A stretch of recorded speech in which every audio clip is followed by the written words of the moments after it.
चलो कोई बात नहीं, हमारा चैप्टर है body fluid and circulation. Body fluid SICIRCULAT, ठीक है। सबसे पहले हम बॉडी फ्लूइड पढ़ेंगे, फिर हम उसका सर्कुलेशन यानी कि मूवमेंट पढ़ेंगे। उसमें से भी पहले हमने ब्लड का पढ़ना है, ब्लड का सर्कुलेशन पढ़ना है, फिर लिम्फ पढ़ना है, ठीक है। तो हमारी बॉडी में चीजों को इधर से उधर लेके जाने के लिए क्या कह रही, नहीं पढ़ना है, कह रही है पढ़ना है, लिम्फेटिक ऑर्गन्स पढ़ने हैं, ठीक है। तो हाँ, लिम्फेटिक ऑर्गन तो तुम्हारे उसमें भी है, हेल्थ एंड डिजीज में। चलो, तो हमारा चैप्टर क्या है, पहला टॉपिक हमारा क्या है, बॉडी फ्लूइड। अब देखो, जैसा प्लांट्स में जाइलम फ्लोएम है सारे मटेरियल को एक जगह से दूसरी जगह पहुंचाने के लिए, वैसे ही हमारी बॉडी में भी एक स्पेशल टिश्यू है जो क्या करता है, हमारी बॉडी के अंदर के मटेरियल्स को एक जगह से दूसरी जगह लेकर के जाता है। जैसे हमारे, अगर मान लो कि हमारे लंग्स में से ऑक्सीजन आई, अभी हमने थोड़ी देर पहले पढ़ रखा है कि जो गैस भरती है वो कहाँ भरती है, लंग्स में। थोड़ी देर पहले मतलब जस्ट पिछले चैप्टर में जो एटमॉस्फेयर की एयर है वो कहाँ भरती है, लंग्स में भरती है।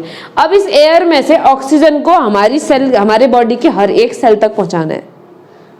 खुद तो ऑक्सीजन चल चल के जाएगी नहीं कि आ गई, है ना, तू चल में आई, ऐसा तो होगा नहीं। तो उसके लिए कैरियर लाना पड़ेगा हमने, और वो कैरियर कौन है, बॉडी के फ्लूइड्स।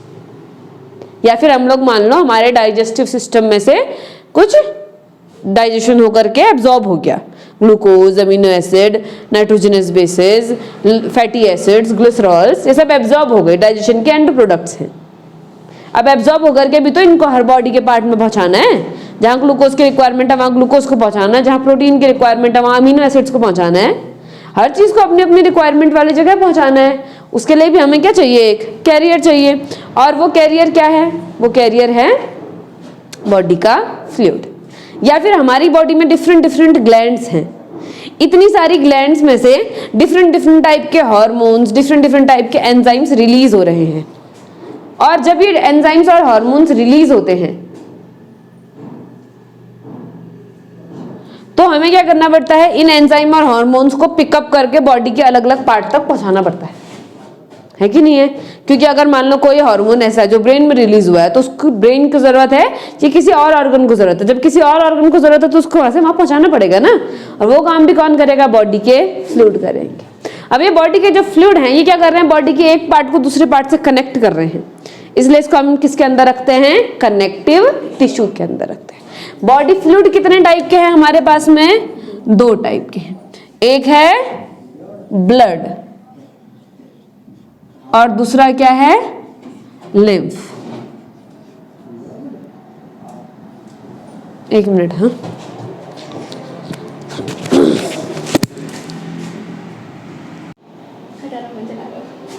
ला दे पैसा, दे पैसा। पैसा नहीं, तेरी किडनी दे दे। कोई बात नहीं, मैं काम चला लूंगी।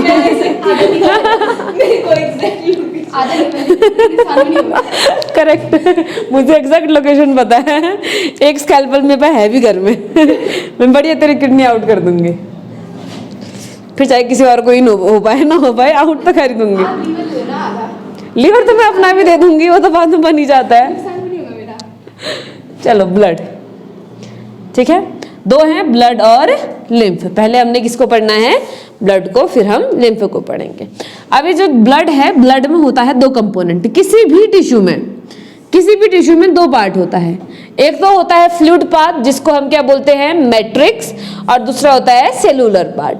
यहाँ पर हमारे फ्लूइड पार्ट यानी कि मैट्रिक्स को हम अलग से नाम दिए हुए हैं और इसको नाम क्या दिया हुआ है हमने, प्लाज्मा।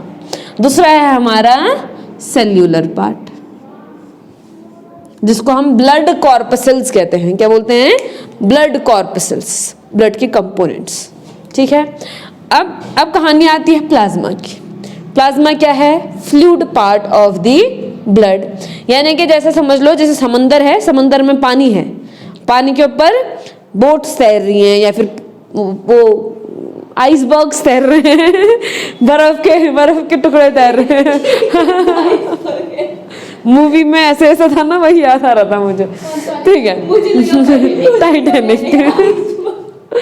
चलो, तो हमारे पास में क्या है, प्लाज्मा है और सेल्यूलर पार्ट है। तो प्लाज्मा है फ्लूइड के जैसा, पानी के जैसा, और सेल्यूलर पार्ट क्या है, आइसबर्ग्स के जैसे। तो ऐसा लगता है जैसे कि पानी में आइसबर्ग्स तैर रहे हैं, क्योंकि अगर तुम सोचो कि खाली पत्थर ही पत्थर हैं और खुद ही बह जाएं एक जगह से दूसरी जगह, तो ये तो पॉसिबल नहीं है ना। पत्थर को अगर भाग के ले जाना है तो उसके साथ पानी भी चाहिए। अब ऐसा तो है नहीं, बॉडी में ग्रेविटी चल रही है नीचे की तरफ, वो तो लुढ़क के चले जाएंगे, ऊपर की तरफ को लाने के लिए चाहिए पड़ेगा, ऐसा तो नहीं है। तो हमें क्या चाहिए, एक फ्लूइड पार्ट चाहिए जो इन सेल्स को क्या कर सके, कैरी कर सके। इसका भी बहुत सारा काम है, ठीक है। तो हमारे पास में क्या है, प्लाज्मा है और सेल्यूलर पार्ट है। प्लाज्मा फ्लूइड है ना, तो फ्लूइड भी अगर नीचे जाएगा तो ऊपर कैसे आएगा फिर? बेटा तभी तो हार्ट है, तभी तो प्रेशर देके भेज रहा है ब्लड को। नहीं, नीचे चले जाएगा आराम से। तो वही प्रेशर, जैसे नीचे तो एकदम जोर से गया, अब ऊपर थोड़ा धीरे धीरे आता है। अभी सर्कुलेशन पढ़ेंगे ना तब समझ, नीचे बहुत जोर से जाता है, ऊपर थोड़ा धीरे धीरे आता है। तो और क्या क्या बात क्या बात चलो, तो हमारे ब्लड में दो पार्ट है, सेल्यूलर पार्ट और प्लाज्मा पार्ट। प्लाज्मा पार्ट होता है ब्लड का 55%। ब्लड का कितना परसेंट, 55%। और जो सेल्यूलर पार्ट होता है ये होता है ब्लड का 5.4%, सॉरी 45%, क्या हो रहा है ये, 45%। ये होता है 55% और सेल्यूलर पार्ट कितना होता है, 45%। अच्छा, ब्लड क्या है, मैंने बोला कनेक्टिव टिश्यू है, लेकिन ब्लड को हम फॉल्स कनेक्टिव टिश्यू मानते हैं। फॉल्स कनेक्टिव टिश्यू क्यों मानते हैं, क्योंकि ब्लड का कोई भी कंपोनेंट खुद से नहीं बनता है। सेल बोन मैरो से बन करके आती हैं, जो मैट्रिक्स होता है वो लीवर से बन करके आता है। तो ब्लड ने खुद का क्या बनाया, वो तो बाकी सबका सिक्रीशन इकट्ठा करके चल रहा है। इसलिए हम ब्लड को कनेक्टिव टिश्यू तो मानते हैं, लेकिन कैसा कनेक्टिव टिश्यू मानते हैं, फॉल्स कनेक्टिव टिश्यू, क्योंकि वो अपना कोई भी कंपोनेंट खुद से बनाने वाला नहीं है। और एक नॉर्मल हेल्दी ह्यूमन जो होता है उसकी बॉडी में ब्लड कितना होता है, नॉर्मल हेल्दी ह्यूमन की बॉडी में ब्लड कितना होता है लगभग, है 14 पॉइंट क्या, हीमोग्लोबिन नहीं, ब्लड कितना होता है एक नॉर्मल इंसान के शरीर में, कितना लीटर ब्लड हो सकता है,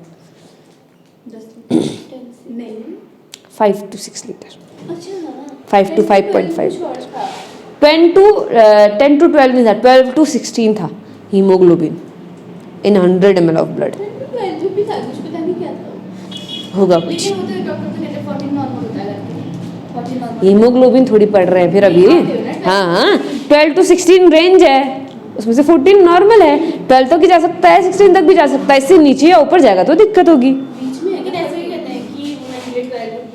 वुमन के लिए 14, 12 से 14, 10 से 14 वुमन के लिए, और मेन के लिए 12 से 16, 18 तक। मेंस में ज़्यादा होता है, वुमेन्स में कम होता है, 14 तक होता है वुमेन्स में, मेंस में ज़्यादा। 14 अच्छा है, बहुत अच्छा है, हीमोग्लोबिन इतना होना चाहिए, ठीक है। चलो चलो हीमोग्लोबिन पे फिर आएंगे जब आरबीसी पढ़ेंगे, फिलहाल हमने प्लाज्मा पढ़ना है। प्लाज्मा कितना परसेंट है, 55%। इस 55% प्लाज्मा का 90 से 92% हिस्सा है सिर्फ वाटर। 90 से 92% हिस्सा क्या है, सिर्फ और सिर्फ वाटर है। किसका, प्लाज्मा का, ठीक। बचा कुचा हिस्सा, बचा कुचा कितना बचा बताओ, 8 to 10%, ये है अदर सब्सटेंसेस, ठीक है, पूरा याद रखना है। अदर सब्सटेंसेस में इनऑर्गेनिक पार्ट भी हो सकता है, जैसे sodium, potassium, bicarbonate, chlorine, hydrogen ions, और ऑर्गेनिक पार्ट भी हो सकता है। अब जो इनऑर्गेनिक पार्ट होता है वो होता है करीब करीब 1%। इनऑर्गेनिक पार्ट में सारे के सारे क्या आ गए, आयंस आ गए, sodium, potassium, magnesium, calcium, hydrogen वगैरह वगैरह, क्लोरीन, सब। बाकी जो बचा कुचा कितना बचा, अब इसमें से 1 हटा दो तो क्या आया, 7 to 9% क्या होता है, ऑर्गेनिक हिस्सा, ऑर्गेनिक कंपोनेंट। इस ऑर्गेनिक कंपोनेंट में सब है, कार्बोहाइड्रेट है, प्रोटीन है, फैट है, विटामिन्स हैं, मिनरल्स तो यहाँ आ गए, और क्या बचा, न्यूक्लिक एसिड्स हैं, ये सब के सब हैं इसमें। डाइजेस्टिव मटेरियल है, वेस्ट मटेरियल भी है, सब कुछ है, ठीक है। मगर हमको याद किसका रखना है, बाकी सब 1%, सिर्फ प्रोटीन 1%।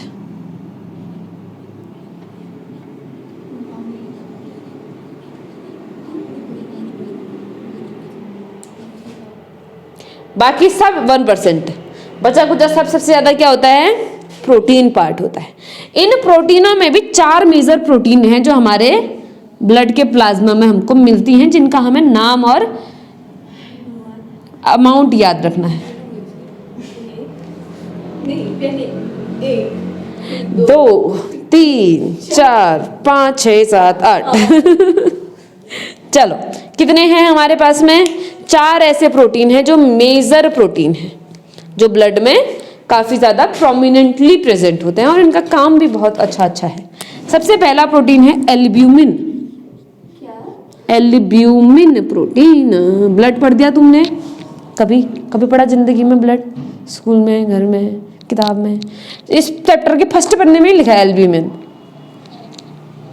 तो क्या होता है एल्ब्यूमिन, एल्ब्यूमिन है 4%, ठीक है। एल्ब्यूमिन के बाद होते हैं ग्लोब्यूलिन,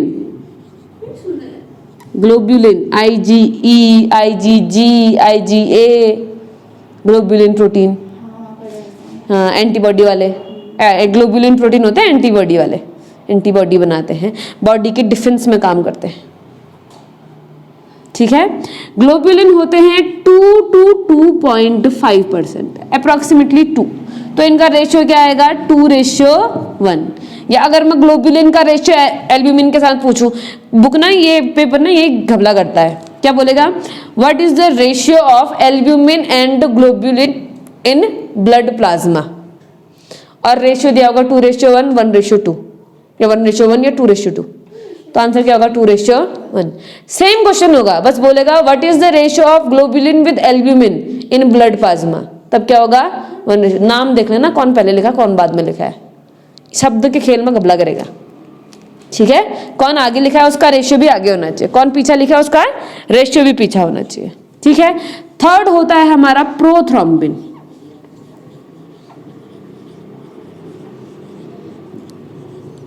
और फोर्थ होता है फाइब्रिनोजन। ये दोनों होते हैं 0.3, 0.3%। बाकी अदर प्रोटीन्स हैं, बाकी प्रोटीन्स भी तो हैं, ठीक है। इसके अलावा जितने भी ब्लड क्लॉटिंग एजेंट है सब यही होंगे, सबसे ज्यादा एल्ब्यूमिन ही होता है, ये होता है मैक्सिमम और ये दोनों होते हैं मिनिमम। एल्ब्यूमिन प्रोटीन होता है स्मॉलेस्ट इन साइज,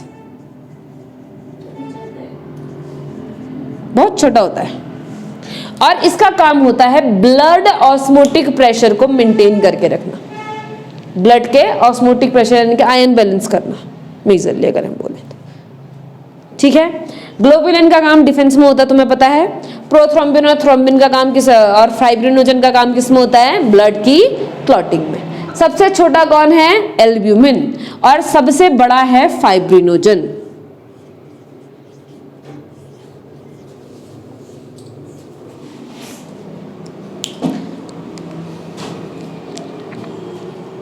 सबसे छोटा है एल्ब्यूमिन और सबसे बड़ा है फाइब्रिनोजन। चलो चलो अब यहाँ पर, हाँ यहाँ थे हम लोग। तो एल्ब्यूमिन है स्मॉलेस्ट और फाइब्रिनोजन है लार्जेस्ट। एल्ब्यूमिन का काम क्या है, ब्लड में ऑस्मोटिक प्रेशर को मेंटेन करके रखना, यानी कि ऑस्मोटिक बैलेंस बना के रखना, ऑस्मोटिक बैलेंस, ठीक है। ग्लोब्यूलिन का काम क्या है, डिफेंस करना। इन दोनों का काम क्या है, क्लॉटिंग। इसके अलावा जो आज तक बचपन वाली क्लास में पढ़ा है वो सब होता है, हाँ, डाइजेस्टिव मटेरियल होता है, वेस्ट मटेरियल होता है, सब कुछ होता है ब्लड में, प्लाज्मा में। ऐसा नहीं ये पढ़ दिया तो वो तो होता ही नहीं, वो तो हमने पहले पढ़ दिया था, वो पढ़ दिया था इसलिए दोबारा नहीं पढ़ाया जा रहा है, क्योंकि डाइजेस्टिव मटेरियल ब्लड से ही जाना है, ऑक्सीजन कार्बन डाइऑक्साइड ब्लड से ही जाना है, वेस्ट मटेरियल ब्लड से ही जाना है, हॉर्मोन्स ब्लड से ही जाने हैं, तो वो सब कुछ तो है ही ऑलरेडी। ठीक है, इतनी बातें याद रहेंगी, कोई दिक्कत है?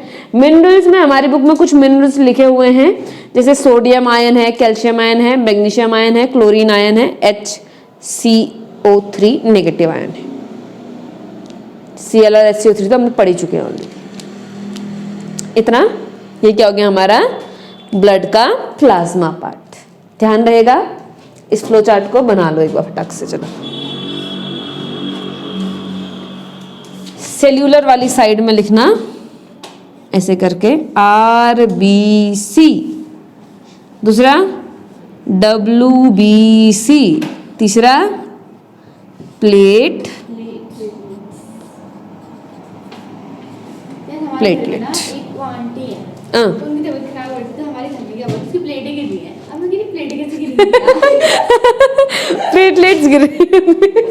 अरे बाप रे, प्लेटें गिर गई। मम्मी उसके प्लेटें कहाँ थी? प्लेटलेट्स वाला उसके बाद, अरे वो थोड़ी बुढ़ी बुढ़ी आंटी थी ना, वो कहती प्लेटें गिर रही प्लेटें। अरे प्लेटलेट्स बोला होगा, उनको उतना पूरा बोलना समझ में आया नहीं होगा, तो उन्होंने उसको प्लेटें सुना तो प्लेटें कहते, प्लेटलेट्स कौन बोले, प्लेटें ठीक है। अब तो लगा रहा था प्लेटें गिर रही उसकी प्लेटें गिर रही। बहुत लोग बोलते हैं ऐसा, हाँ, सही प्रोनाउंसिएशन नहीं पता होता ना, या फिर पूरे शब्द पता ही नहीं होते हैं। जो एक ने बोला दूसरे ने सुना, दूसरे ने बोला तीसरे ने सुना, शब्द कहाँ से कहाँ पहुंच जाता है। प्लेटलेट से प्लेटलेट बना होगा, प्लेटलेट से प्लेट बना होगा, प्लेट से प्लेटें बन गया होगा, फिर वो होते रहता है।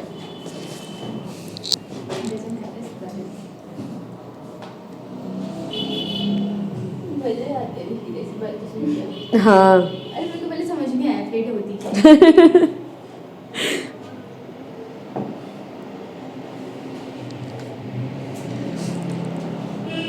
मेरी आदत बहुत खराब है, मैं उनसे उनको पूछ देती होता क्या है। मैं कुछ पूछ देती हूँ, फिर मेरी मम्मी ऐसे देखेगी, चेक कहाँ रहे हैं आपका।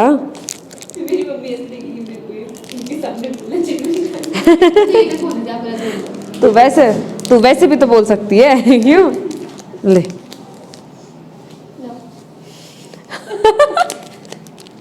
वो दिन गए जब मैं नहीं नहीं कहती थी वो।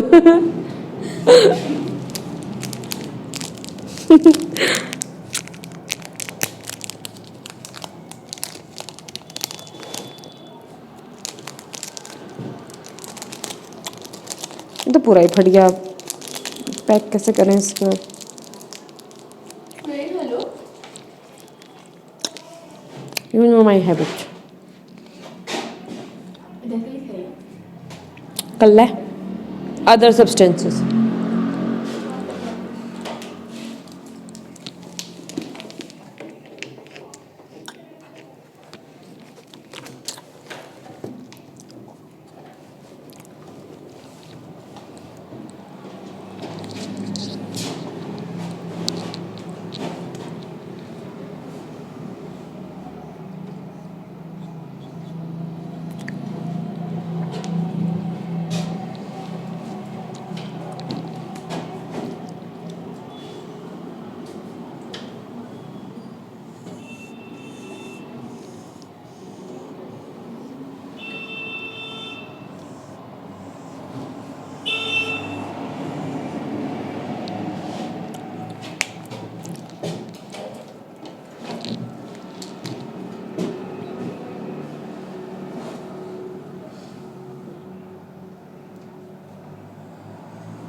वर्ड्स याद है, यहाँ पहले रिवीजन करते एक बार। थोड़ा बहुत तो देखना पड़ता है, ये वाले तो याद हैं, बाकी काफ़ी सारी चीज़ें देखनी पड़ती हैं थोड़ी बहुत। इतना तो कैसे याद रहेगा, मेरा दिमाग वही ना, कंप्यूटर थोड़ी है। वो तो है। जिस दिन तू अपना पासवर्ड भूल गई ना गलती से, फिर मैं आपको बताऊंगी। तुम मुझे मत बताना, उस दिन देखना मैं तेरी कितनी छिलूंगी और फिर। अब याद कब आया यहाँ हमारी वजह से। और आप भूले कब थे वो? उस पहले एक दिन पहले। उसका एक दिन पहले। लेकिन आपने स्टेटस डाला था पहले, स्टेटस डाला था। स्टेटस जलने के बाद ही तो वो हुआ फिर family।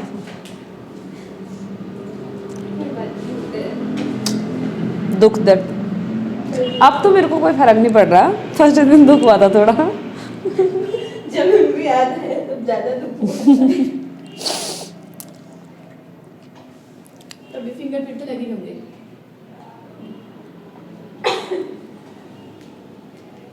For additional security, please enter the password कह दो।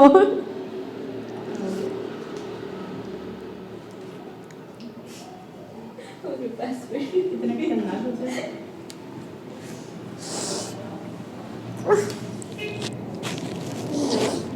बाप रे आंसू ही बंद नहीं हो रहे मेरे तो। हैं अभी करोगे, उसको मत बनाओ अभी। कैसे होती है फिर? थोड़ी सी मतलब ओवर टाइप की होती है। हैं नहीं गोल में होती है मतलब। गोल होती है आरबीसी? हाँ तभी तो घूमेगी ना। गजब यार, तूने तो नई बात बता दी मुझे, मुझे पता ही नहीं थी। आरबीसी गोल होती है रे प्रियांशा? मुझे नहीं पता, मैं कुछ बोल। कहाँ देखी तूने गोल आरबीसी?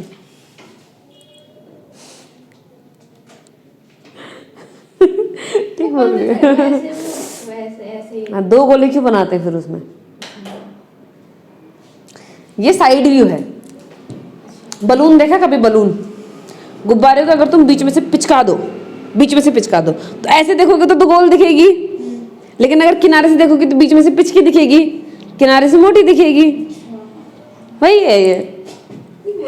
हम कभी भी आरबीसी के लिए ओवल या राउंड या स्फेरिकल शब्द यूज नहीं कर सकते हैं, होता ही नहीं है वैसा। कर लिया, कंफ्यूज बता रही हूँ, सामने से देखने पे तो दिखेगा भले ही तुम्हें, लेकिन वो 2D में सर्कुलर हो दिखेगा तुमको, ओवल नहीं कहेंगे। ओवल कब होता है? जब पूरा गोल हो, जैसे अर्थ है पूरी चारों तरफ से गोल।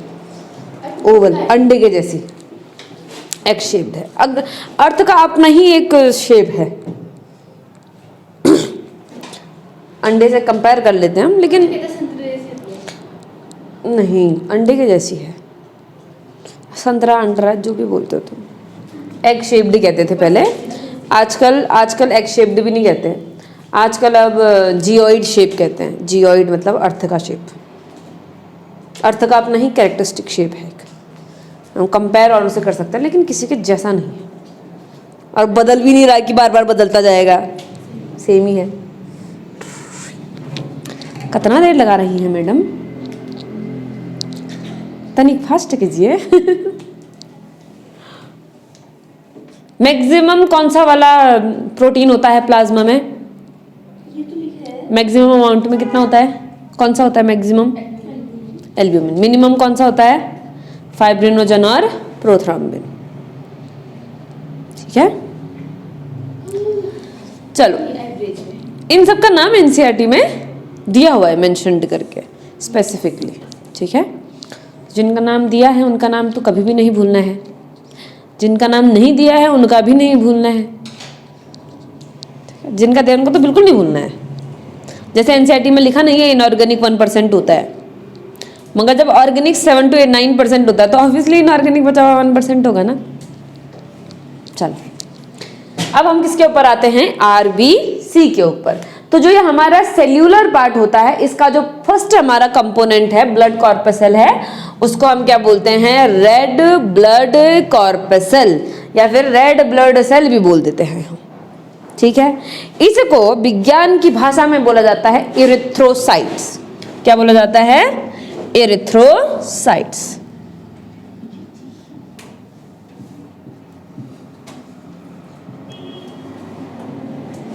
इरिथ्रोसाइट्स। अब इरिथ्रोसाइट्स के बारे में कुछ विशेष बातें। पहली बात, इरिथ्रोसाइट का शेप होता है बाइकॉन्केव। शेप कैसा होता है? बाइकॉन्केव। देखो कॉन्केव कॉन्केव, तो क्या हो गया? बाइकॉन्केव। ये साइड भी कॉन्केव और ये साइड भी कॉन्केव। दूसरी बार, इरिथ्रोसाइट का जो डायामीटर होता है वो होता है 7.5 माइक्रोमीटर। कितना होता है? पीएच होता है 7.4 ब्लड का। हाँ ये बात यहाँ पर लिख भी लो, ब्लड का पीएच कितना होता है? 7.4। हल्का सा एल्कलाइन होता है ब्लड, ठीक है। आरबीसी का डायमीटर कितना होता है? 7.5 माइक्रोन।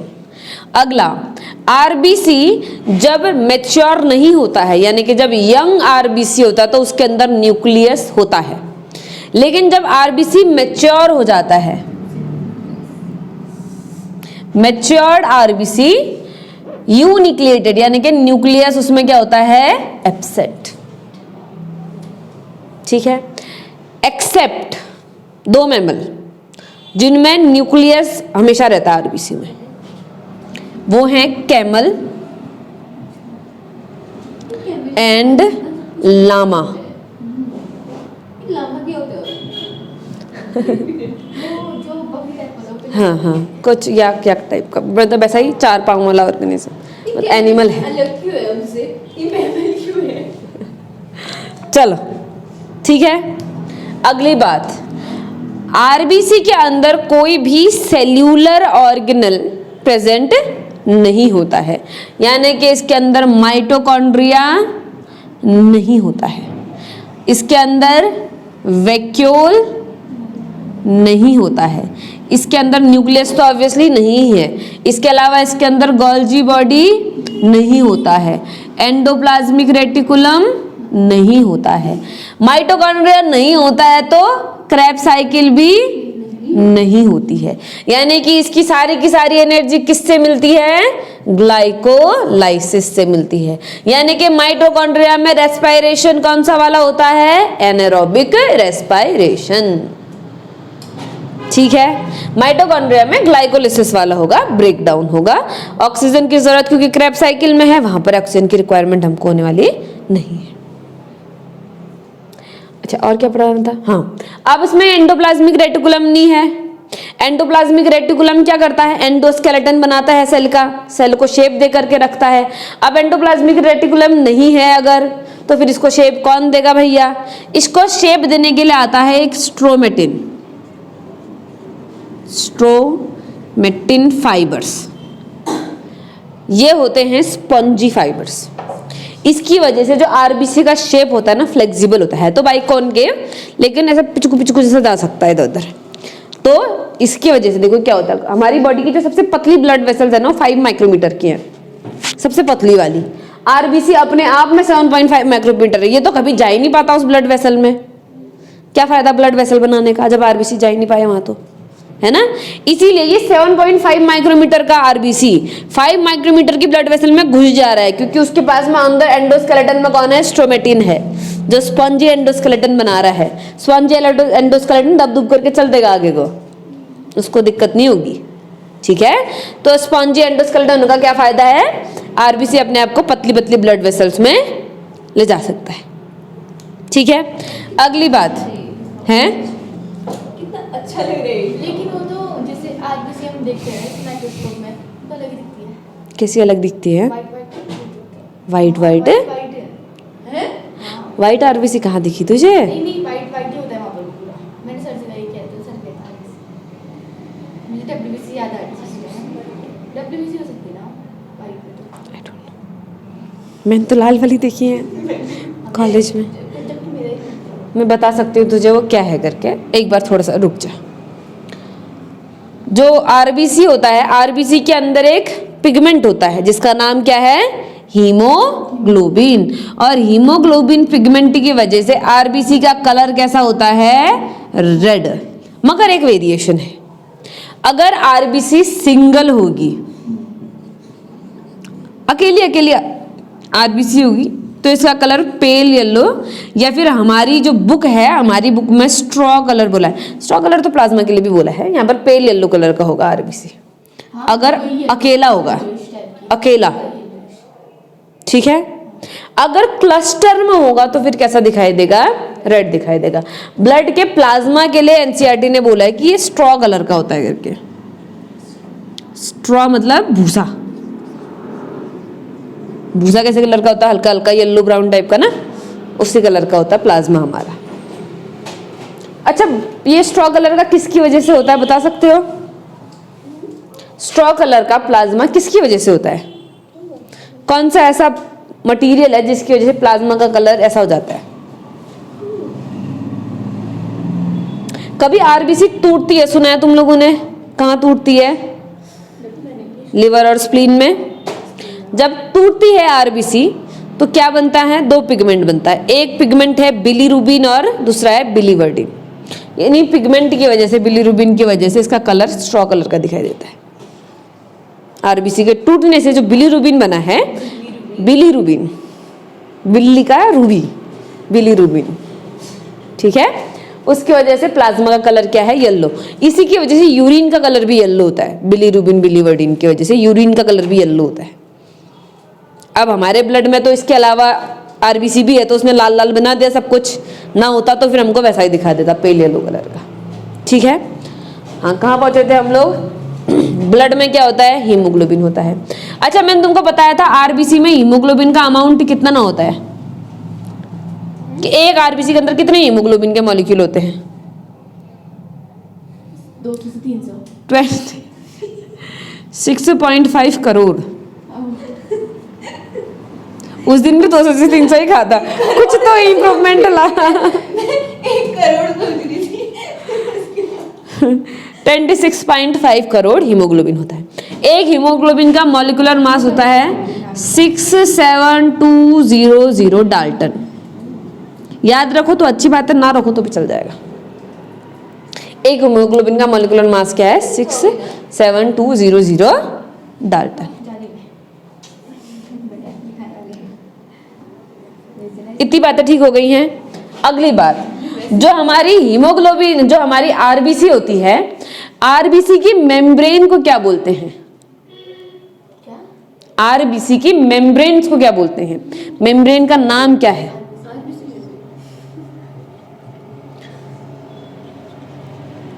आरबीसी की मेम्ब्रेन का नाम है डोनन्स मेम्ब्रेन। तो आरबीसी को डोनर भी बोलते हैं। नहीं, डोनन्स मेम्ब्रेन। ठीक है, अगली बात, आरबीसी की जो मेम्ब्रेन होती है उसमें कुछ चीजें प्रेजेंट होती हैं। क्या चीजें होती हैं? एक तो ब्लड ग्रुप एंटीजेंस प्रेजेंट होते हैं। क्या होते हैं? Blood group antigens. Blood group antigen कौन कौन से हैं? BGA लिख रही हूँ, BGA मतलब ब्लड ग्रुप एंटीजन। कौन कौन से? Blood group antigen number A, blood group antigen B, blood group antigen RH। ओ का कोई एंटीजन थोड़ी होता है, ओ तो है इसलिए क्योंकि एंटीजन, ये पहले जीरो कहते थे, जीरो से ओ हो गया वो। RH पॉजिटिव का मतलब है RH एंटीजन प्रेजेंट है। RH नेगेटिव का मतलब है RH एंटीजन प्रेजेंट नहीं है। A एंटीजन प्रेजेंट होने का मतलब blood group A, B antigen present होने का मतलब ब्लड ग्रुप B, दोनों प्रेजेंट होने का मतलब ब्लड ग्रुप AB, कोई प्रेजेंट ना होने का मतलब blood group O। A positive होगा तो A और RH दोनों। हाँ, B पॉजिटिव होगा तो B और RH दोनों होंगे।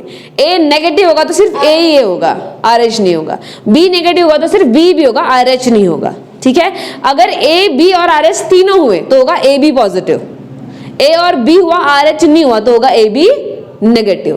कोई भी नहीं हुआ तो O नेगेटिव, और A भी नहीं हुआ लेकिन RH हुआ तो O पॉजिटिव।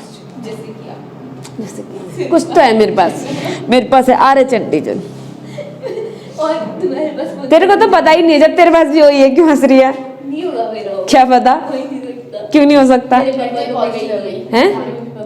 क्या क्या है तेरे मम्मी पापा का? पता नहीं, A या B में से कुछ। A या B में से कुछ है। A B तो नहीं है, A या B, मदर और फादर में से A या B है, तो पॉसिबल है कि नहीं है कि बच्चे का ब्लड ग्रुप O हो? पॉसिबल हो सकता है। अभी कल परसों कभी ब्लड ग्रुपिंग पढ़ाऊंगी तो पता चल जाएगा तुमको। होता है, मदर A फादर B तो बच्चा O हो सकता है। पढ़ाया था यार। इतनी बातें ठीक हैं। अच्छा, हम लोगों ने आरबीसी की मेम्ब्रेन पर एक चीज पढ़ी थी, एक एंजाइम होता है जिसको हम कार्बोनिक एनहाइड्रेज बोलते हैं। तो आरबीसी की मेम्ब्रेन पर और कौन सा एंजाइम भी होता है? कार्बोनिक एनहाइड्रेज एंजाइम भी होता है। और कुछ पढ़ा रही थी, हाँ, जो आरबीसी की मेम्ब्रेन होती है वो परमिएबल होती है। किस किस के लिए? HCO3 नेगेटिव के लिए और HCO3 नेगेटिव और Cl नेगेटिव के लिए परमिएबल होती है।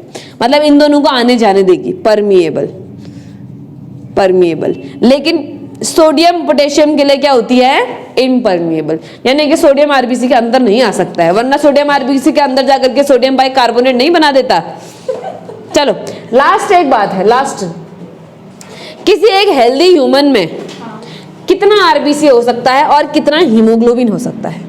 करोड़ों में। आरबीसी का अमाउंट कितना होगा और हीमोग्लोबिन का अमाउंट कितना होगा? पहले तो 100 ml ब्लड में बताओगे, 1 ml क्यूब में बताओ। 1 ml कितना होता है? नॉर्मल ह्यूमन में 5 to 5.5 आरबीसी पर mm क्यूब।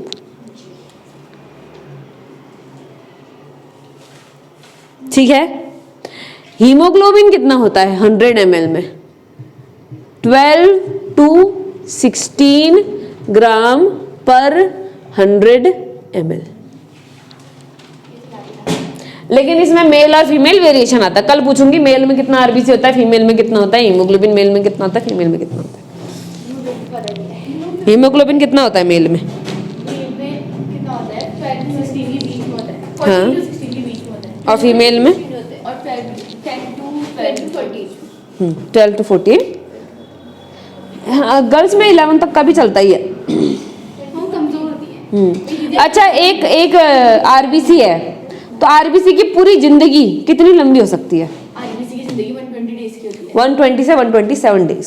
ठीक है, अब तुम ये मानो कि हमारे शरीर में, हमारी बॉडी में हर दिन जितनी आरबीसी है उसमें से 1% हर दिन बढ़ती है और हर दिन 1% नहीं बनती है, यानी कि 100% रिप्लेस होने में 100 दिन लगेंगे। तब तक पहली वाली पुरानी हो जाएगी। ठीक है, कितनी होती है? हैं? कुछ दिन होती है, शायद 14 दिन होती है। डब्ल्यूबीसी अलग अलग टाइप के सेल्स की अलग अलग दिन होते हैं। महीने भी होती है। कुछ की ईयर्स भी होती है, अलग अलग टाइप की। कुछ ऐसी होती हैं जो लंबे समय तक, मेमोरी सेल्स होती हैं जो बहुत लंबे समय तक रह पाती हैं। हमारे बचपन की आदतें भी हाँ, तुम भूल गए हो सब कुछ, तुम्हारा शरीर कुछ नहीं भूला है अभी भी। एक बैक्टीरिया, एक वायरस याद है तभी तो एक बैक्टीरिया, एक वायरस 2 बार इन्फेक्ट नहीं कर पाता है। सुना है तुम लोगों ने ये बात कि कोई भी एक पैथोजन हमें दूसरी बार इन्फेक्ट नहीं कर पाता अगर उसको हमने पूरी तरीके से ट्रीट कर दिया है। तो अगर ट्रीट नहीं किया, वो कहीं अंदर बैठ करके छुपा हुआ है, अपनी पॉपुलेशन बढ़ने का इंतजार कर रहा है, फिर तो अलग बात है। टाइफाइड। इतनी बातें याद रहेंगी क्या? पक्का? फोटो भेजना है। पढ़ेंगी पिटाइयाँ? भेजो ना। भेज रही हूँ। इसको एक्सेप्ट को मिटा देते हैं, याद रख लेना, मैं लिख देती हूँ, रुको। कुछ पूछ रही थी, अब क्या पूछ रही थी? इसको निकाल, पकड़ ऊपर के रख दो।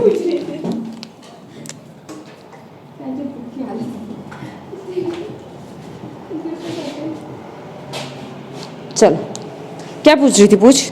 कुछ पूछ रही थी, मुझे याद नहीं हुआ। मैं क्या पूछ रही थी? कुछ पूछ रही थी।